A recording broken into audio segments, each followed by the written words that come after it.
Bonsoir, vous êtes en présence du conseil municipal de Saint-Basile-le-Grand.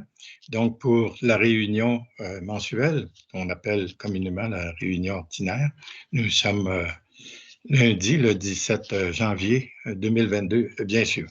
Donc, nous faisons cette réunion-là en téléconférence, si on veut, dans le cadre de décret gouvernemental et qui tient compte, bien sûr, de la pandémie et toute la question de salubrité en temps de pandémie. Donc, il y a un décret à cet égard-là, donc vous apprend rien en ce qui concerne ce décret.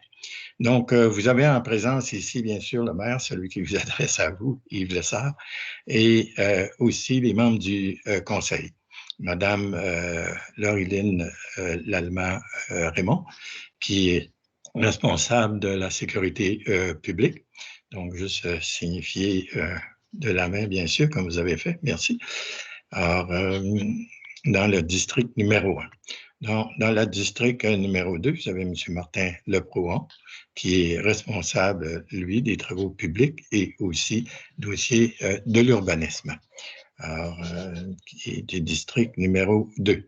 Au district numéro 3, vous avez M. Denis Vézina, qui, lui, est responsable du dossier sport, loisirs et vie communautaire et du district, comme je le disais, numéro 3. Au district numéro 4, Mme Kim Méthode, qui est responsable, bien sûr, du dossier famille, personnes âgées et aussi finances, c'est au comité des finances avec bien sûr, le trésorier, moi et M. Beaupré. Au district numéro 5, M. Guy Lacroix, qui est responsable en soutien, qui vient en soutien au dossier, bien sûr, de la sécurité publique et de l'environnement. Et puis, au district numéro 6, M. Olivier Cameron-Chénier, qui est responsable du dossier de développement durable.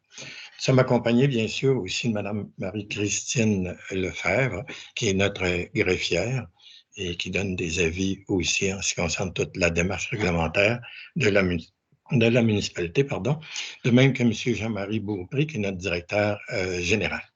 Donc, les personnes qui sont familières avec nos réunions, dire, ce sont des visages qui sont connus. Et pour les personnes qui assistent à notre réunion pour la première fois, nous avons l'habitude de débuter nos réunions avec un moment de recueillement. Alors, pardon. Aujourd'hui, habituellement, c'est 1 minute. Étant donné que nous sommes en différé comme ça, nous allons faire un moment de recueillement de 30 secondes. Dans ce moment de recueillement, je vous inviterai à avoir une pensée pour notre ami, M. Lucien Dubeau, qui est décédé le 27 janvier dernier. Monsieur Dubeau, c'est un ami de la municipalité en ce qui concerne tous les travaux de la municipalité comme tel, tant le conseil municipal et aussi notre administration, parce qu'il était quelqu'un complaisant avec nous, mais il était préoccupé par la rigueur avec laquelle nous travaillons. Et depuis 25 ans environ, M. Beaupré et M. Dubeau était un habitué de nos conseils municipaux, donc il suivait nos conseils municipaux de façon très assidue, moins au cours des 3 dernières années parce qu'il était un proche aidant de son épouse. Alors, j'ajouterais, M. Dubeau, pour les personnes qui l'ont connu au conseil municipal de Saint-Basile, qu'il était aussi très présent aux assemblées de la MRC, avec des interventions tout aussi opportunes qu'il nous faisait ici. C'est pourquoi il prend plus de temps, effectivement, pour souligner cette présence-là coutumière que nous avons l'habitude d'avoir auprès de nous. C'est sûr que M. Dubeau va nous manquer pour nos travaux et tout ça. Et en même temps, c'est pour montrer l'appréciation que nous avons pour les personnes qui suivent aussi, de façon qui peuvent se permettre de suivre de façon aussi constante là, nos réunions. Donc, au nom du conseil municipal et de l'administration de la ville, je veux aussi offrir les condoléances à son épouse, bien sûr, et à toute la famille, ses enfants et les petits-enfants, toute la famille. Voilà. Donc, je vous invite à un moment, effectivement, de recueillement.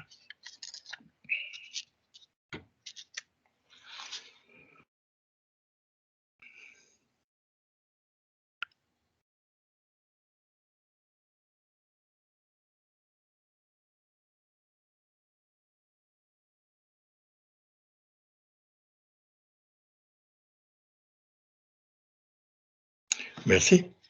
Donc, pour pouvoir procéder maintenant, c'est dans l'ordre d'avoir un proposeur et un appuyeur pour adopter, dis-je, l'ordre du jour. Alors, proposé par Mme Lallement, appuyé par M. Guy Lacroix. Et alors, nous sommes maintenant rendus à la parole aux Grands-Basilloises et Grands-Basillois. C'est pour répondre en complément aux questions qui nous ont été posées lors de l'Assemblée régulière du 6 décembre 2021. L'Assemblée subséquente, c'est une assemblée spéciale sur le budget, donc nous n'avons pas pu répondre là à ce moment-là. Donc, les questions sur lesquelles nous étions engagés d'apporter des compléments de réponse.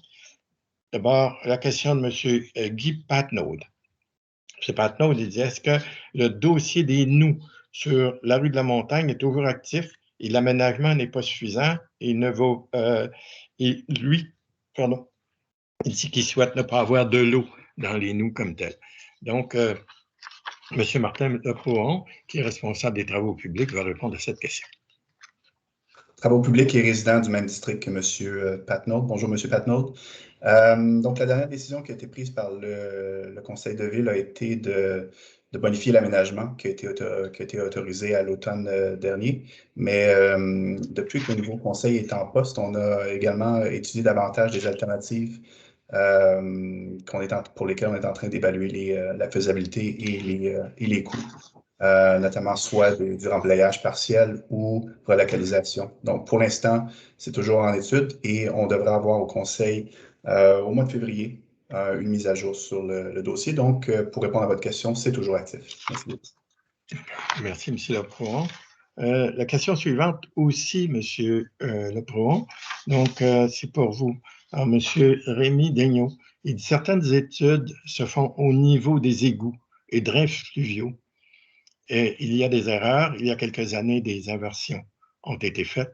Quelle est la responsabilité de la Ville dans ce dossier, alors qu'elle doit être inspectée par la Ville? Selon lui, la Ville n'a pas été diligente. Alors, M. Leprouon. Donc, dans un premier temps, il y a peut-être une réponse un peu plus technique et ensuite une réponse un peu plus légale. Je laisserai Mme Lefebvre rajouter, mais je vous dirais qu'à ce moment-ci, on est à faire des vérifications dans nos archives pour comprendre l'historique des différents dossiers, pour voir s'il y a du cas par cas, puis voir le niveau de responsabilité de la Ville dans ces dossiers. C'est quelque chose qui va prendre quelques mois, mais donc pour l'instant, on est à étudier l'historique des différentes archives. Madame Lefebvre, je ne sais pas s'il y a autre chose que vous vouliez ajouter. Bien, c'est un très bon résumé. En fait, peut-être simplement pour rassurer les citoyens, on a une rencontre qui est prévue cette semaine là, avec les différents services de la Ville pour essayer de faire la lumière sur le dossier. Merci à vous deux. Donc, la prochaine question, c'est M. Claudio Polinia, du 295 rue Chemin-Richelieu, qui demandait ceci. Il serait pertinent d'avoir une marquise aussi dans le coin du chemin du Richelieu, peut-être au coin Robert-Richelieu, là, il n'y a pas grand monde à Saint-Basile qui ne connaît pas ce coin-là. En fait, effectivement, il y a un travail qui est fait présentement par notre service des communications et des relations avec les citoyens. Et dans notre projet, par exemple, pour actualiser tous nos moyens de communication, il y a effectivement cette possibilité-là qui va être envisagée par notre service et, à force théorie aussi, par le conseil municipal. Donc, la réponse à votre question, c'est oui, il y a un potentiel là qu'on puisse en mettre une à cette intersection. Plus récemment maintenant, pour la réunion de ce soir, il y a deux personnes qui nous ont envoyé des questions. Alors, vous savez que vous pouvez envoyer vos questions à l'avance pour qu'on puisse effectivement, lorsqu'on tient des réunions, même en vidéoconférence, y répondre de facto à la réunion même. Donc, Mme Sarah Saïdi qui dit « Est-ce que le conseil municipal de Saint-Basile-le-Grand serait prêt à voter une motion qui reconnaîtrait l'urgence climatique et s'engage à développer un plan d'urgence climatique? Ce plan pourrait inclure les éléments suivants. » Donc, il y a deux choses là-dedans. C'est la reconnaissance du principe, c'est-à-dire du fait de l'urgence climatique et aussi regarder des éléments suivants. Fixer un objectif d'émission négative nette selon un échéancier d'urgence moins de 10 ans, quantifier ce que le conseil municipal peut faire pour atteindre cet objectif et identifier ce que la communauté peut faire pour atteindre cet objectif. Donc, je vais demander à M. Olivier Cameron Chénier de répondre à la question puisqu'il est le responsable du développement durable. Oui, c'est ça. Fait que, premièrement, pour la motion pour reconnaître l'état d'urgence ou l'urgence climatique, la seule chose avec ça, c'est la légalité de voter une motion comme ça, que ça reste à voir c'est quoi les implications de ça avant que le conseil peut se prononcer sur ça, mais ça reste que la ville prend quand même des actions envers l'environnement comme ça, dont la politique du développement durable qui s'en vient quand même assez bientôt, je pense. J'ai pas la date exacte, mais peut-être que M. Vézina va pouvoir en parler un peu plus après. Là, mais de ce qu'on a discuté, par exemple, l'ancienne politique de développement durable date de 2013 et parlait des objectifs d'émission. C'est sûr qu'avec la nouvelle, on va en parler encore, puis de ce qu'on peut faire dans le futur près. Celle-là de 2013, si on peut me corriger, c'était sur une période de 3 ans. Fait que c'est sûr qu'il va y avoir d'autres objectifs comme ça. Sinon, c'est ce qu'on peut aussi permettre avec cette nouvelle politique-là aux citoyens de Saint-Basile, à qu'est-ce qu'ils peuvent faire pour l'environnement eux-mêmes. Et c'est ça, je pense, M. Vézina, vu que vous avez travaillé en particulier sur ça à votre dernier mandat, si vous pouvez en rajouter. Merci, M. Cameron. Effectivement, le processus de la politique, on avait entamé le début des travaux. Le comité en place a déjà étudié l'ancienne politique et est en train de revoir qu'est-ce qui peut être bonifié. En plus de M. Philippe Chrétien, qui est le directeur de l'urbanisme puis de l'environnement, est en train de nous faire des propositions aussi. Donc, dans le courant de l'année, cette politique-là va être retravaillée. Fait qu'on peut penser que d'ici la fin de l'année en cours, on aura une nouvelle politique de développement durable qui sera prête à être mise en place. Merci, M. Vézina et M. Cameron. Alors, toujours dans le volet environnement, M. Rémi Fallou. Il dit qu'il serait bien que la municipalité soutienne par subvention l'achat de bornes électriques. Il serait un exemple. Il dit qu'il y a d'autres municipalités, il y a Québec aussi qui donne des subventions à cet égard-là. Alors, est-ce que la ville pourrait, à partir de 2022, donner des incitatifs à cet égard-là? Peut-être répondre en 2 volets. D'abord, premier volet, ce que la ville fait comme employeur présentement pour l'activité municipale. Je vais laisser M. Beaupré répondre à ça.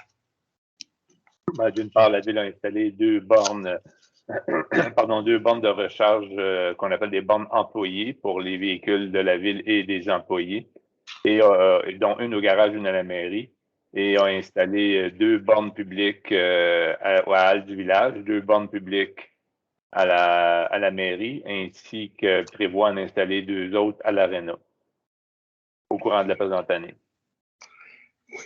Dans la politique de développement durable, il s'agira de voir s'il y a un élément là, un volet qu'on pourrait attribuer à cette initiative-là.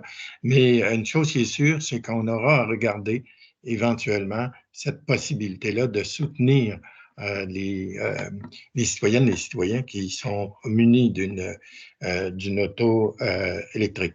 Alors, c'est bien sûr qu'une politique semblable, et on va voir des modèles probablement dans d'autres municipalités, mais aussi tenir compte aussi d'un certain nombre de facteurs qui rendent éligibles des personnes qui pourraient avoir ce type de subvention-là éventuellement, mais ça sera regardé. Alors, c'est quelque chose qu'on a aussi, à la lumière de cette question-là, débattu entre nous un peu plus tôt. Donc, voilà, ça fait le tour des questions auxquelles nous devions répondre. Et j'en profite pour vous inviter pour la réunion du mois de février. Regardez sur les réseaux le site de la municipalité, à quel moment vous devez envoyer vos questions, tout ça. Mais gênez-vous pas, donnez votre opinion sur des sujets ou surtout, nous envoyer vos questions pour apporter des éclairages complémentaires. Vos questions sont de 2 ordres. Alors, celle bien sûr, qui portent sur les sujets que nous avons abordés, mais aussi des sujets que nous n'avons pas abordés, puis vous croyez que c'est important qu'on puisse y répondre. Voilà. Donc, pour poursuivre maintenant, dans l'ordre, en fonction du procès de l'ordre du jour que nous avons adopté. Or, il s'agit de faire l'approbation des procès-verbaux suivants. C'est la séance du 6 décembre 2021 et la séance extraordinaire, les séances, parce qu'il y en a eu deux, extraordinaires du 16 et du 20 décembre 2021. Alors, en considérant que les membres du Conseil ont reçu copie de chacun de ces procès-verbaux, il s'agit maintenant, et le tout en considération de l'article 333 de la loi sur les cités des villes, il s'agit d'approuver les procès-verbaux dont je viens d'indiquer les dates, sans être lus publiquement comme présenté. Donc, j'ai besoin d'un proposeur et un appuyeur. Appuyé par M. Guy Lacroix. Appuyé par M. Denis Vézina. Les comptes à payer maintenant du mois de décembre. Il s'agit d'approuver ces comptes. Donc, le compte pour les activités de fonctionnement d'1 875 338 $ et 7 sous et activités d'investissement pour 1 731 506 $ et 81 sous pour un grand total de 3 606 844 $ et 88 sous. Donc, j'ai besoin d'un proposeur et un appuyeur. Proposé Mme Méthode, appuyé par M. Leprouon.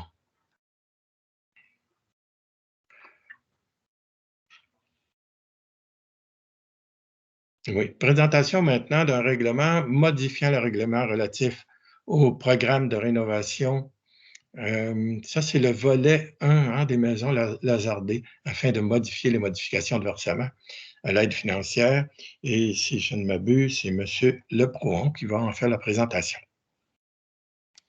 Donc, pour donner avis de motion pour la présentation d'un règlement modifiant le règlement 1176 relatif au programme Rénovation Québec, volet 6, Maisons Lézardées, afin de modifier les modalités de versement de l'aide financière ainsi que l'annexe A. Je ne crois pas que je vais lire le règlement en entier, mais essentiellement, ce sont des modifications administratives qui sont apportées au programme et qu'on doit tenir compte dans les subventions futures. Je ne sais pas s'il y a autre chose que vous avez à rajouter là-dessus, Madame Lefebvre. Non, en fait, peut-être juste préciser que c'est à la demande de la SHQ qu'on apporte une modification puisqu'on a changé de conseiller avec eux. Alors, avis de motion est donné par M. Leprouon à cet effet. Donc, il s'agit maintenant de présenter un avis de motion autorisant une dépense. Est-ce que je suis dans le bon? Oui, c'est bon. Alors, c'est un emprunt de 4 280 000 pour des travaux civils et électriques sur l'avenue Montpellier et Bella-Vista de la Chanterelle des Hirondelles et des Mésanges au Parc du Ruisseau aussi. Alors, on en couvre large là, avec ça. Je vais laisser M. Leprouon en faire la présentation. Donc, avis de motion est donné pour la présentation d'un règlement autorisant une dépense et un emprunt de 4 280 000 pour des travaux civils et électriques, avenue de Montpellier, rue Bella-Vista, rue de la Chanterelle, rue des Hirondelles, au Parc des Mésanges et au Parc du Ruisseau. Donc, ça couvre beaucoup d'éléments que vous allez retrouver au programme triennal d'infrastructure qui a été également approuvé il y a quelques semaines. Donc, essentiellement, c'est 5 grands projets, si on veut, la réfection de la surface de la rue Bella-Vista entre la rue principale et la rue des Hirondelles, incluant les sentiers qui mènent de la rue Bella-Vista à la rue La Tour, donc 2 sentiers, ainsi que des travaux connexes dans le parc du Ruisseau, incluant notamment, comme on le mentionnait plus tôt, des bornes de recharge qui vont être installées dans l'année 2022 à l'Arena. Et on en profite également pour faire des correctifs ou de l'entretien au niveau de la surface des jeux d'eau du parc du Ruisseau. Donc, c'est quelque chose qui est plus économique à faire compte tenu que des travaux dans les environs. Dans le deuxième temps, il y a l'aménagement d'une piste cyclopédestre devant l'école de la Chanterelle, donc sur la rue de la Chanterelle, ainsi que des sentiers de parc entre le sentier de la Chanterelle vers la rue Lucier, ainsi que le sentier des Grives jusqu'à des Colibris. On a également la reconstruction du trottoir et pavage palliatif sur l'avenue des Hirondelles entre la rue Bellavista et des Pigeons. Et finalement, on a également l'aménagement d'un trottoir devant l'école La Mosaïque sur l'avenue de Montpellier qui va être aménagé du côté sud de l'avenue de Montpellier. Et à ça s'ajoutent des frais de contingence, des frais d'honoraires professionnels et les frais de financement. Donc, j'en fais l'avis de motion. Alors, avis de motion étant donné, je demande acte au Conseil d'en prendre acte. Et ici, alors, présentation d'un règlement établissant le code d'éthique et de déontologie des élus de la ville de Saint-Basile-le-Grand. Alors, c'est le projet de règlement 1181. Ça, c'est en vertu de la loi. Maintenant, c'est le projet de loi qu'on appelait 49, qui est adopté à Québec le 5 novembre dernier.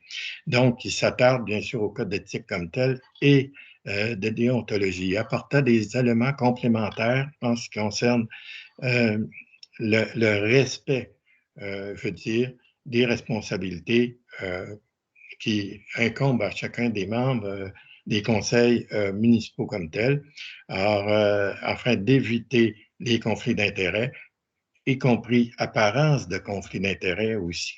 Et aussi un volet très important sur toute forme de don ou de lien en ce qui concerne les faveurs apportées par quelques entreprises, que ce soit, quelque intermédiaire que ce soit.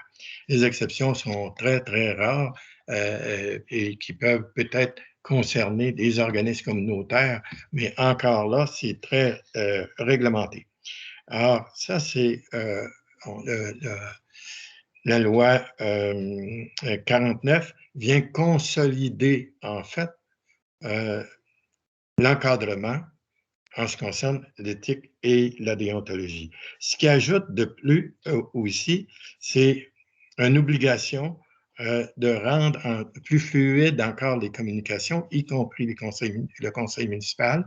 Alors, les conseils devront autoriser les gens soit à enregistrer les éléments du conseil, des réunions du conseil municipal lorsque les réunions sont en présentiel, si vous me passez l'expression comme telle, ou encore de préférence que ce soit enregistré par le conseil lui-même, c'est-à-dire par la municipalité, pour pouvoir le diffuser. Un peu comme on le fait présentement, mais même lorsqu'on est en présentiel, de pouvoir effectivement enregistrer. C'est quelque chose que nous avons regardé dans le passé. Je sais qu'il y a des membres du conseil antérieur qui étaient revenus à l'occasion et à cet égard-là, pour voir comment on pourrait faire ça. Il y a des coûts, bien sûr, et il y a aussi des aménagements des lieux pour pouvoir favoriser une bonne captation visuelle et surtout sonore. L'autre aspect qui est visé par cette loi-là, et que c'est assez nouveau à mon avis, c'est une invitation à se conformer à des comportements de civilité. Ce qu'on appelle la civilité, c'est de respectueux les uns envers les autres. Or, je ne pense pas que Saint-Basile-le-Grand, on ait beaucoup à avoir dans le passé, à se blâmer mutuellement, parce que je pense qu'il y a un beau comportement à cet égard-là.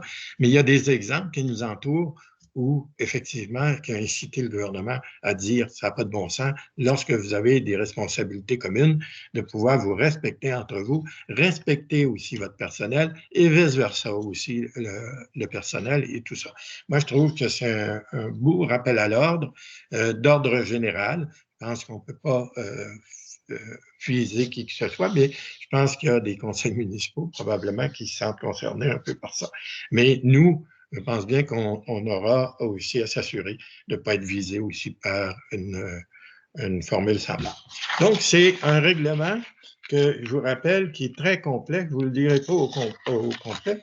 Donc, on décrit son application, les axes d'interprétation, ce que c'est que ce sont des avantages, des dons, les intérêts personnels, et aussi quels sont les organismes auxquels nous participons et qui nous lient aussi par ce code d'éthique-là et de déontologie, les objectifs qui sont visés, il y a toute une nomenclature aussi, les valeurs qui sous-tendent ce code d'éthique-là, aussi les règles de conduite auxquelles on doit se conformer et qu'est-ce qu'on entend par conflit d'intérêt aussi. Il y a une très grande description à cet égard-là.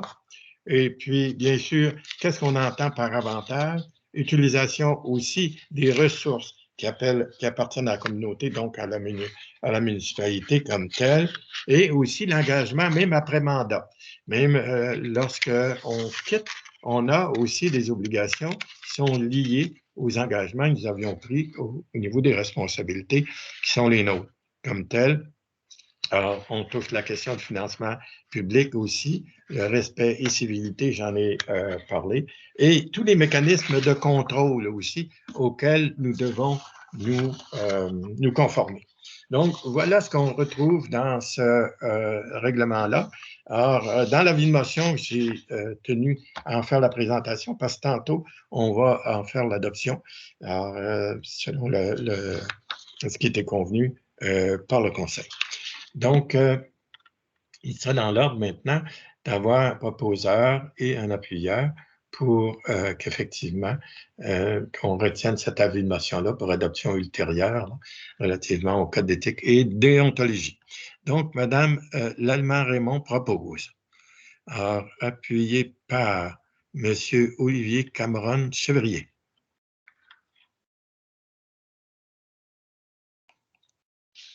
Pardonnez-moi, Monsieur le maire, si on revient à la résolution précédente pour l'avis de motion, est-ce que c'est Mme Lallement-Raymond aussi qui donne l'avis de motion? Oui, c'est vrai, je devais aller à l'avis de motion avant. Si moi, je n'avais pas besoin d'un appuyeur, là. Alors, c'est sur l'avis de motion seulement. Donc, Mme Lallement-Raymond donne l'avis de motion. Ça va, Madame? Ça va? D'accord.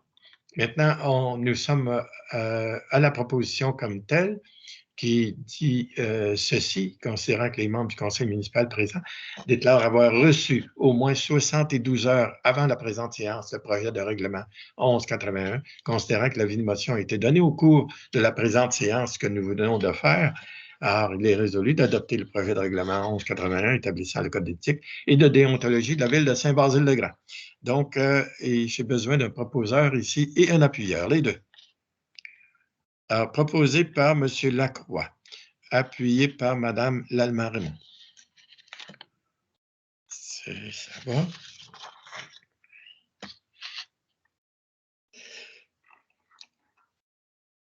Alors, ici, nous avons à combler des postes dans deux comités différents. Donc, le premier comité, c'est le comité de développement culturel. Alors, la nomination d'un membre citoyen, alors, étant donné que c'est de la juridiction, devrais-je dire, de M. Vézina. M. Vézina va en faire la présentation. Oui, voilà, merci, M. le maire. Ça faisait partie de mes nouveaux mandats.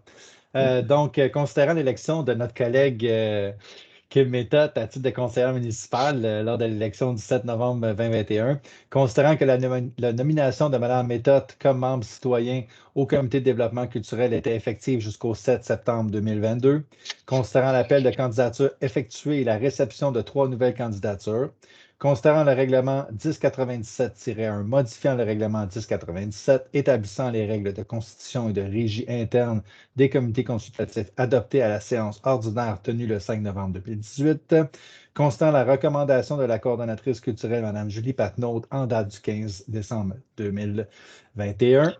Il est proposé de nommer Mme Isabelle Hott à titre de membre citoyen du comité de développement culturel, et ce pour la balance du terme du mandat échéant le 7 septembre 2021. J'en fais donc la proposition, M. le maire. Proposé M. Vézina, appuyé par Madame, je vais aller Mme Méthode, parce que c'est votre remplaçante. Votre successeur. En passant, si vous me permettez, M. le maire, on a reçu des très belles candidatures, puis je profite pour remercier les citoyens qui proposent leur candidature aux différents comités consultatifs de la Ville. Madame Hott, le CV qu'on a retenu est un CV absolument fulgurant. J'ai bien hâte de la rencontrer de visu. Vous avez tout à fait raison de dire qu'il y a des très belles candidatures et j'invite aussi, puis je pense que c'est votre souhait aussi, chacun et chacun de vous, c'est que ces personnes-là, pas parce qu'on ne retient pas cette personne-là, ce comité-là, qu'elle ne pourrait pas effectivement reposer sa candidature à d'autres endroits parce que ce sont tous des personnes qu'on aimerait bien voir prendre des responsabilités au niveau de nos comités. Mais la fatalité est que nous devons en choisir une dans les circonstances, une personne. Donc, là, c'est Mme Méthode maintenant, c'est le comité de consultation famille, nomination de membres citoyens, alors de la juridiction de Mme Méthode, puisque vous avez ce dossier-là. Oui, merci, M. le maire. Donc, considérant la démission de M. André Benoît comme membre citoyen au comité de consultation famille, considérant que son mandat devait se terminer le 5 juin 2023, considérant que l'appel de candidature effectué, considérant le règlement numéro 1097-1 modifiant le règlement 1097 établissant les règles de constitution et de régie interne des comités consultatifs adoptés à la séance ordinaire tenue le 5 novembre 2018, considérant la recommandation de la coordonnatrice au programme de loisirs, Mme Marie-Josée Marchand, en date du 4 janvier 2022, il est proposé de nommer Mme Sarah Saïdi à titre de membre citoyen du comité de consultation famille, et ce, pour la balance du terme du mandat échéant le 5 juin 2023. Le Conseil remercie M. André Benoît pour son implication au cours des dernières années. Donc, je propose. Je vais appuyer. Oui, proposer Mme Méthode, appuyer M. Vézina. Alors, ressources humaines maintenant, c'est une confirmation d'embauche du directeur du service des travaux publics. On sait qu'il y a eu un peu la chaise musicale là, pendant des concours de circonstances a fait qu'on a changé coup sur coup de 3 fois de directeur des travaux publics. Donc, M. Vézina, qui est responsable du dossier des ressources humaines, va en faire la présentation. Merci, M. le maire. C'est la deuxième fois que depuis le début de mon mandat, que j'ai la chance de confirmer nos directeurs de service en place. Je l'avais fait avec M. Vincent Marceau Bélanger ou Bélanger-Marceau, ça m'échappe, qui est notre nouveau trésorier. Mais cette fois-là, c'est dans le cas de M. Mathieu Gagnon, qui est notre nouveau directeur de service des travaux publics, qui est une excellente candidature aussi. On est chanceux là, dans nos derniers emplois, on a des excellents directeurs de service et je les salue tous. Donc, considérant que la résolution 2021-06-184, adoptée le 7 juin 2021, le Conseil a embauché à titre de directeur du service des travaux publics M. Mathieu Gagnon à compter du 21 juin 2021 au salaire et conditions mentionnées dans le contrat de travail. Considérant la recommandation du directeur général, M. Jean-Marie Beaupré, en date du 17 novembre 2021, considérant qu'il y a lieu de confirmer la permanence de M. Mathieu Gagnon à la fonction cadre à titre de directeur du service des travaux publics, je propose de confirmer la permanence de M. Mathieu Gagnon à titre de directeur du service des travaux publics. Avec beaucoup de plaisir. Proposé par M. Vézina, appuyé par M. Leproux-On. Alors, la prochaine embauche maintenant, toujours avec M. Vézina, c'est au agent d'information statut régulier, c'est au service des communications et des relations avec les citoyens. M. Vézina. Oui, donc voilà, encore une fois, une autre belle candidature. Donc, considérant le départ de la titulaire du poste, considérant le processus de recrutement effectué par le service, considérant les dispositions de la politique d'embauche du personnel, considérant la recommandation de la directrice du service des communications des relations avec les citoyens, Mme Stéphanie Plamondon, en date du 3 janvier 2022, je propose d'embaucher à l'essai pour une période de 90 jours ouvrables Mme Christelle Villeneuve-Beauchamp à titre d'agent d'information, statut régulier, au service des communications et des relations avec les citoyens à compter du 18 janvier 2022, au salaire de l'échelon 3 et aux conditions prévues dans les conventions collectives de travail régissant les employés membres du syndicat de la fonction publique, section locale 1691. Merci. Donc, je comprends que vous en faites la proposition. Tout à fait. Proposé M. Vézina, appuyé par M. Lacroix. La prochaine embauche maintenant, c'est agent de communication, cette fois-ci, statut temporaire au service des communications et des relations avec les citoyens, toujours. M. Vézina. Donc, toujours, considérant l'absence indéterminée de la titulaire du poste, considérant que le service des communications et des relations avec les citoyens veut éviter tout retard dans les différentes tâches à accomplir, considérant qu'il y a lieu de remplacer la titulaire du poste pour une période indéterminée, considérant les dispositions de la politique d'embauche du personnel, considérant la recommandation de la directrice du service des communications et des relations avec les citoyens, Mme Stéphanie Plamondon, en date du 4 janvier 2022, je propose d'embaucher Mme Kariane, c'est-à-dire Falcon, à titre d'agente de communication au statut temporaire au service des communications et des relations avec les citoyens à partir du 18 janvier 2022 au salaire de l'échelon 3 et ce jusqu'au retour de la titulaire du poste et selon les conditions de travail déterminées par les dispositions de la convention collective présentement en vigueur et régissant les membres du syndicat canadien de la fonction publique, section locale 1691. En fait, la proposition, M. Vézina? Oui, tout à fait, je l'ai dans la lecture, oui. Oui, appuyé par Mme Lallement-Raymond. Alors, le prochain point, il s'agit d'octroyer un contrat image de marque. Alors, je rappelle qu'on veut effectivement resituer, je dirais, l'image de marque de la municipalité, ce qui s'impose depuis le temps, dire que cette image de marque-là, par exemple, on en fait utilisation. Alors, on verra dans les travaux ultérieurs la pertinence de ça, bien sûr. Donc, ce contrat-là, à Bouvry, Brading et Design, le montant sera affecté au surplus. Donc, considérant que la politique d'achat de la Ville, une recherche de prix est effectuée auprès de 4 fournisseurs afin de mandater un professionnel pour soutenir le service des communications et des relations avec les citoyens. Dans la réalisation d'un audit de performance, l'actualisation de l'image de marque, un guide des normes graphiques et un plan d'affichage vibrant. Alors, en considération aussi de la réception de 4 propositions écrites au montant suivant, avec taxes en su. Alors, vous avez là les fournisseurs, en ce qui concerne l'idéaliste de l'agence, 8 700, agence Rubik, 11 400, Bouvry Brading Design, 17 850 et communication, Studio Griffe, 27 500. Donc, en considérant que la firme Bovary, c'est-à-dire image, on pourrait le traduire comme ça, et design, cumule plus de 35 années d'expérience dans le domaine du branding et de la communication stratégique. Et il connaît bien les rouages municipaux pour avoir obtenu des mandats similaires pour les villes de Boucherville, Pointe-Claire et Montréal. J'indique ici effectivement que non seulement que ça a été la compagnie qui s'est montrée le plus intéressée à ce mandat-là, mais aussi faire une démonstration effectivement de résultats attendus de notre part, effectivement par les exemples de contrats qu'ils ont fait avant.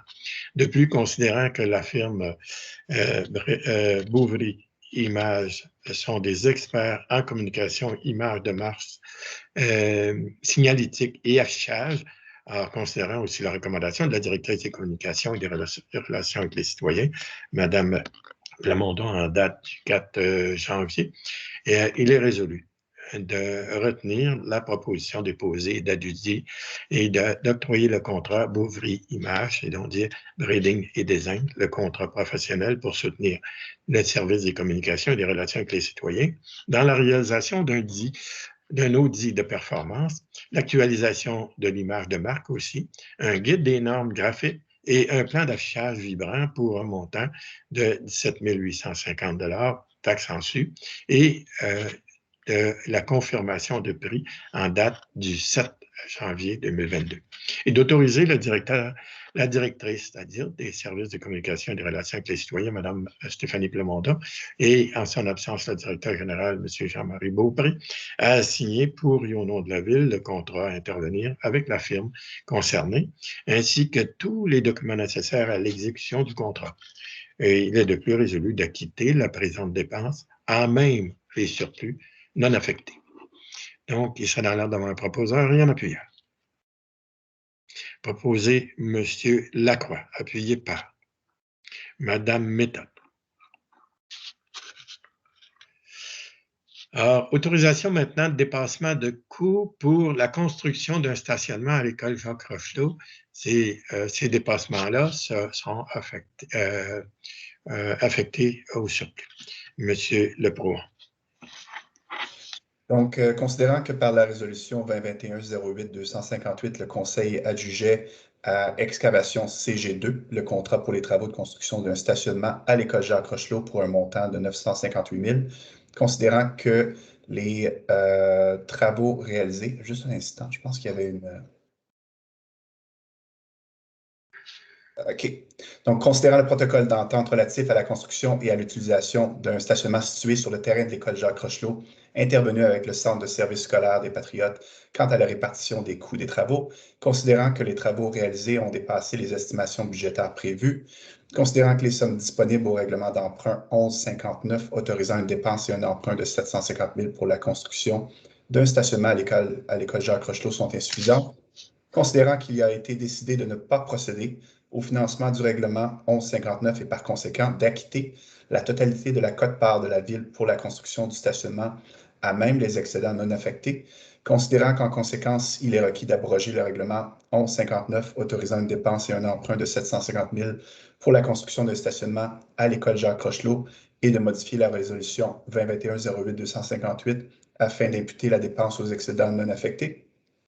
Et considérant la recommandation du directeur du service du génie, M. Guillaume Grégoire, en date du 8 décembre 2021, il est donc résolu d'autoriser le paiement d'un montant de 381 103,05 sous, représentant la part de la Ville pour la réalisation des travaux de construction d'un stationnement à l'école Jacques Rochelot, conformément au protocole d'entente intervenu avec le Centre de service scolaire des Patriotes, d'acquitter la présente dépense à même les surplus non affectés. Et il est de plus résolu d'abroger le règlement 1159 autorisant une dépense et un emprunt de 750 000 pour la construction d'un stationnement à l'école Jacques Rochelot et de modifier la résolution 2021-08-258 en conséquence. Donc, essentiellement, on affecte 381 103,05 sous au surplus non affecté et on élimine le règlement d'emprunt 1159 pour faire le paiement de notre portion des travaux. J'en fais la proposition. D'accord. Proposé, M. Leprouan, appuyé par Mme Méthode.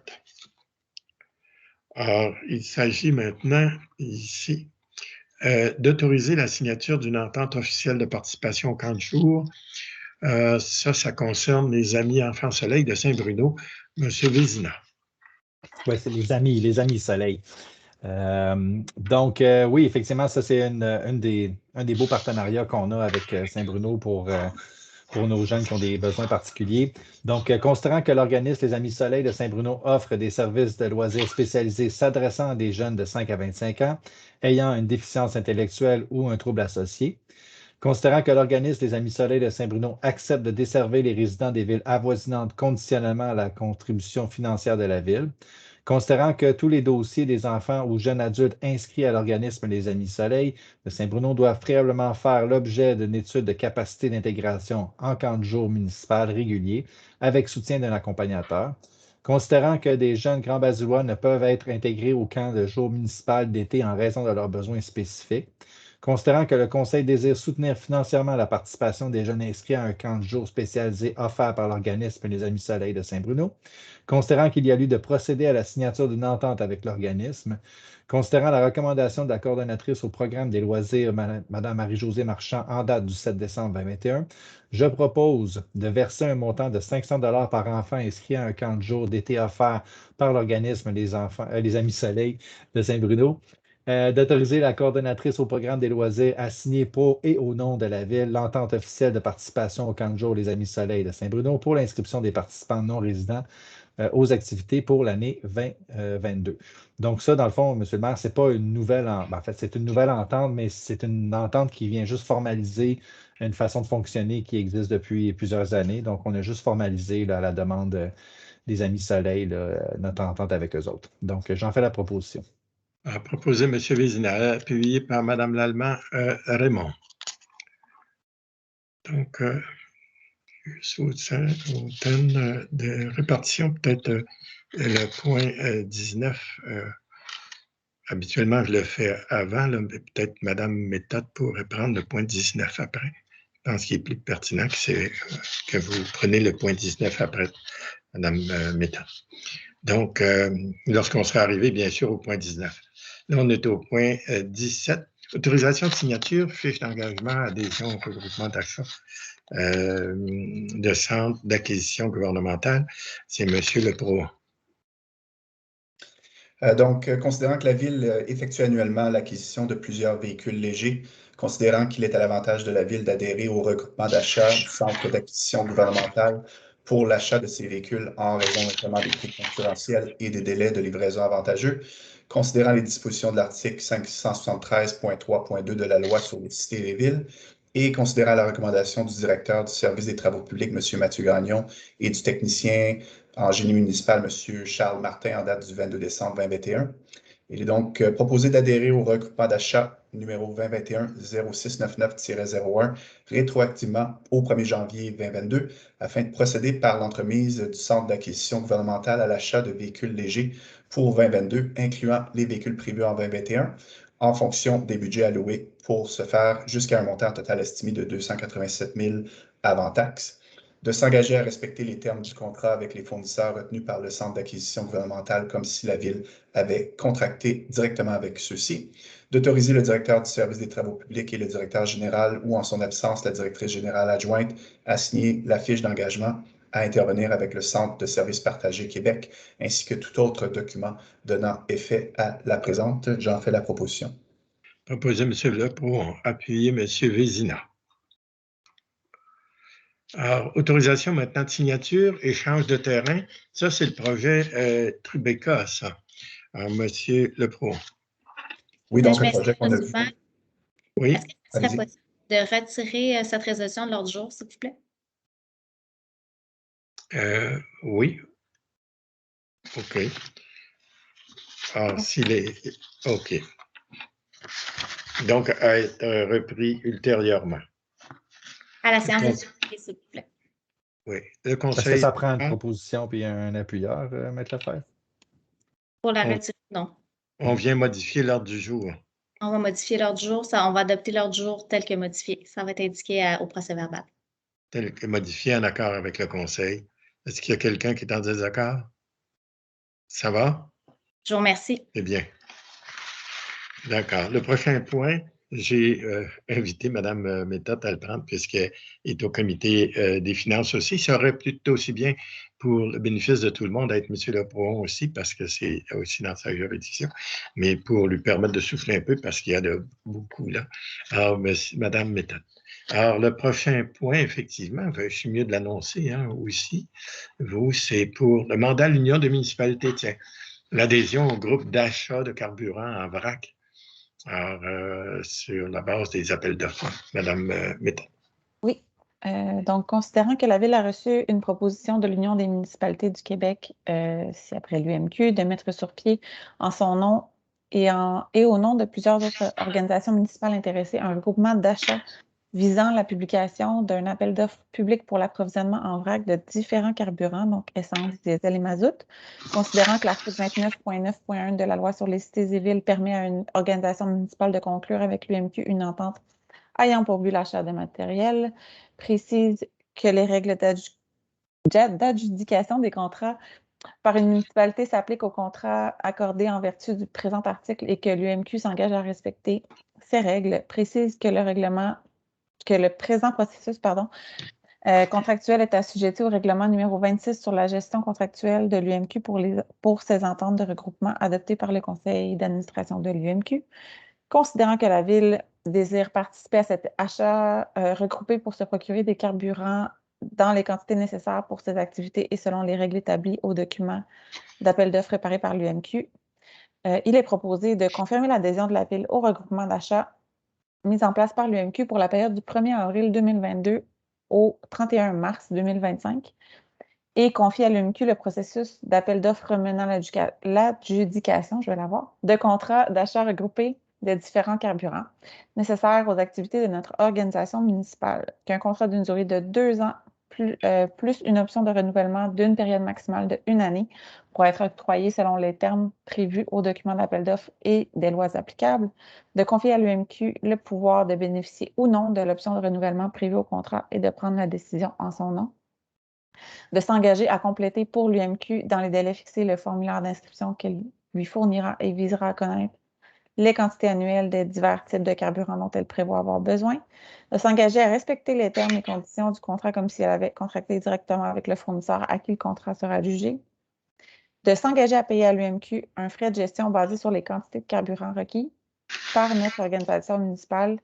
Il est depuis résolu que l'UMQ facturera trimestriellement aux participants des frais de gestion de 0,0055 $, donc 0,55 sous, par litre acheté aux organisations membres de l'UMQ et de 0,0100, donc 1 cent, par litre acheté aux non-membres de l'UMQ.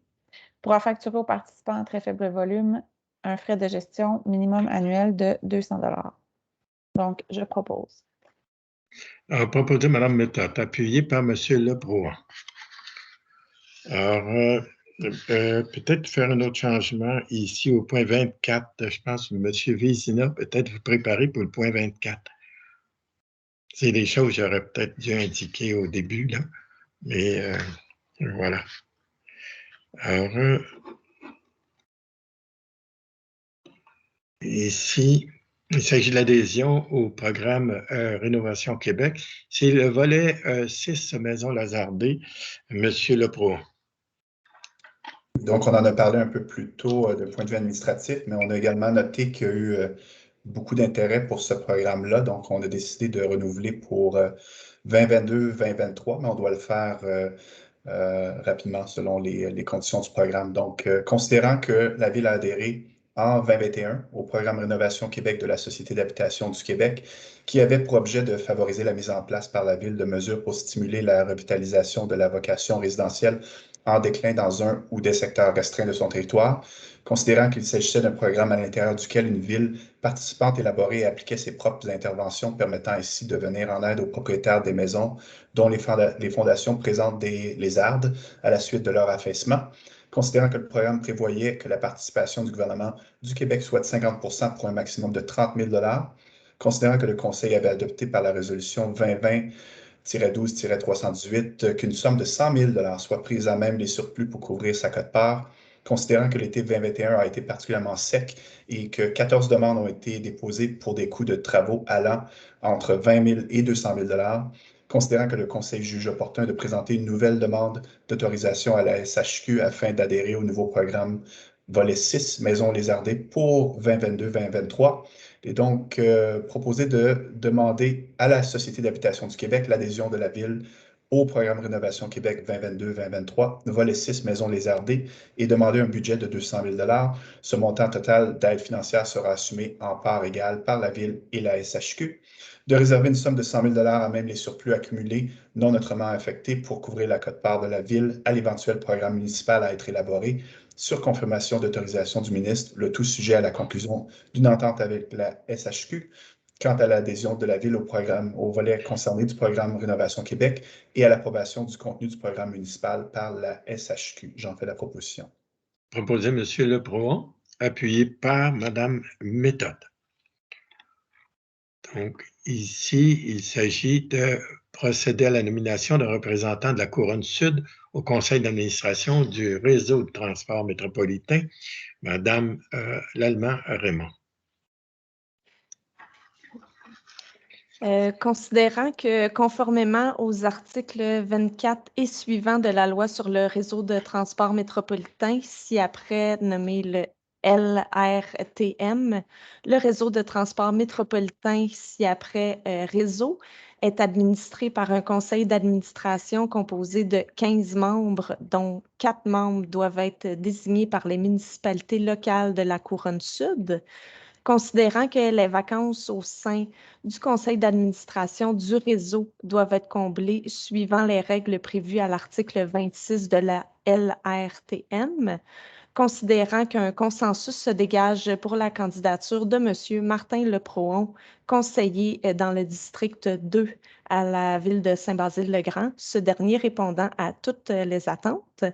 Considérant qu'en vertu de la loi, les municipalités locales de la Couronne Sud doivent procéder à la nomination des candidatures consensuelles en adoptant une résolution par leurs conseils respectifs, il est proposé la candidature de M. Martin Leprohon à titre de membre au conseil d'administration du réseau de transport métropolitain. Il est de plus résolu que la présente résolution soit transmise aux officiers de la table des préfets et élus de la Couronne Sud. J'en fais la proposition. À proposer, Madame Lallemand. Raymond, appuyé par M. Vézina. Je suis convaincu qu'il y aurait un appui unanime et je pense que ça serait un bonheur pour le conseil municipal d'être représenté pour la Couronne Sud, bien sûr, au sein de cet organisme-là par M. Leprohon. C'est ce qu'on souhaite ardemment, bien sûr. Alors, allons maintenant. Ici, nomination d'un responsable de la sécurité informatique, de l'administration des programmes et d'amélioration de l'habitat de la société d'habitation. Ça, c'est M. Leprohon lui-même. Donc, considérant que la personne responsable de la sécurité informatique est autorisée à formuler au nom du partenaire une demande d'octroi, de modification, de résiliation ou de suspension des privilèges d'accès à l'application Programme d'amélioration de l'habitat pour un employé ou une employée de la ville de Saint-Basile-le-Grand, il est donc résolu de nommer M. Philippe Chrétien, directeur du service de l'urbanisme et de l'environnement à titre de responsable de la sécurité informatique pour l'administration des programmes d'amélioration de l'habitat de la Société d'habitation du Québec. Donc, si on revient au premier point, lorsqu'on avait couvert le programme de Maisons Lézardées, c'était un des éléments administratifs qui était couvert dans ce dossier-là. Donc, j'en fais la proposition. Proposé M. Leprohon, appuyé par M. Cameron Olivier, M. Chevrier. Alors, maintenant, nomination responsable de la sécurité informatique au niveau de l'administration des programmes d'amélioration, c'est l'habitat de la Société d'habitation du Québec, ça. Ça, on vient de le faire. Alors, reconnaissance des jardins communautaires, ça va être plutôt ça. Alors, organisme indépendant, subvention affectée au surplus. M. Vézina. Oui, donc, on se souviendra qu'on avait que les gens des jardins communautaires nous avaient approchés en décembre là, pour retrouver une certaine autonomie dans la gestion des jardins ici à Saint-Basile-le-Grand. Alors, cette résolution-là va dans ce sens-là. Donc, considérant la demande d'accréditation présentée par l'organisme Jardin communautaire de Saint-Basile-le-Grand, considérant qu'il s'agit d'un organisme à but non lucratif qui a pour objectif la gestion écologique des activités de jardinage dans les jardins communautaires de Saint-Basile-le-Grand, considérant que le plan directeur des loisirs prévoit qu'un organisme municipal de loisirs doit faire l'objet d'une reconnaissance du conseil municipal, considérant que l'organisme demande une subvention pour couvrir les frais de démarrage de l'organisme et l'achat de 2 cabanons pour les jardins communautaires, considérant la recommandation de la directrice des services de loisirs, de la culture et de la vie communautaire, Mme Martine Lapointe, en date du 4 janvier 2022, je propose de reconnaître Jardin communautaire SBLG à titre d'organisme indépendant de la Ville, de verser une subvention de 5 000 $ à l'organisme pour le paiement des frais de démarrage et d'acquisition des 2 cabanons. Il est de plus résolu d'acquitter la présente dépense à même les surplus non affectés. Le tout est conditionnel à la remise d'un règlement général de l'organisme et des formulaires d'antécédents judiciaires des membres de son conseil d'administration. Donc, j'en fais avec grand plaisir la proposition. Proposé M. Vézina, appuyé par M. Lacroix. Ici, modification maintenant et octroi d'un contrat, c'est la résolution 2021-12-388. Ça. Alors, c'est le remplacement des bancs à l'Arena. Donc, M. Vézina. Oui, ça, c'est un dossier qui a commencé il y a déjà 2 ans. Hein. Je suis content d'être encore là pour le voir arriver à sa fin. Donc, on les espérait l'année passée hein, pour les bancs du 150e, mais bon, cette année, c'est aussi bon, ce sera les bancs du 151e. Considérant que le montant indiqué à la résolution 2021-12-388 n'incluait pas les taxes et qu'il est donc requis de modifier les montants en conséquence, je propose de modifier la résolution 2021-12-388 en remplaçant le dernier paragraphe par le suivant.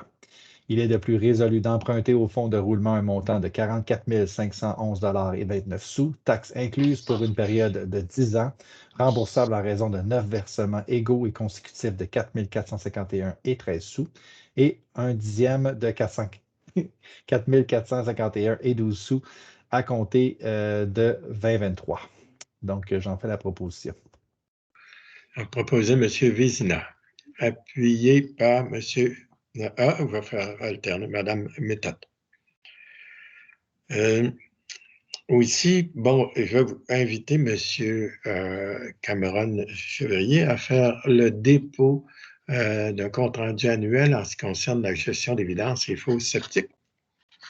Alors, conformément au règlement numéro 1086 relatif à la gestion et la vidange des fosses septiques, le directeur du service de l'urbanisme et de l'environnement a déposé le compte-rendu annuel de 2021 des activités réalisées dans le cadre du service offert par ce règlement.